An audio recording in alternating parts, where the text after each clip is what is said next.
புருஷன் பஞ்சாதி பொருத்தந்த வேணும், பொருத்தம் இல்லாட்டி வருத்தம் தான் தோணும். அமைஞ்சா அது போல கல்யாணம் பண்ணு, இல்ல நீ வாழ தனியாளா நின்னு. முதலில் யோசிக்கணும், பிறகு நேசிக்கணும், மனசு ஏத்துக்கிட்டா சேர்த்துக்கிட்டு வாழு.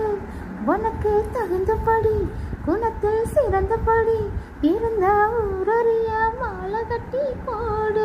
சொத்து வீடு வாசல் இருந்தாலும் சொந்தம் பந்தம் எல்லாம் மஞ்சாலும் அடவுள்ளோரு ஒட்ட விட்டா கல்யாணம் தான் கசக்கும் 100 வருஷம்.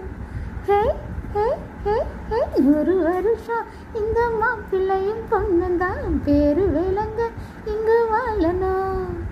சோழவனத்தில் ஒரு சோடி கோயில் போலத்தான் காலம் முழுக்க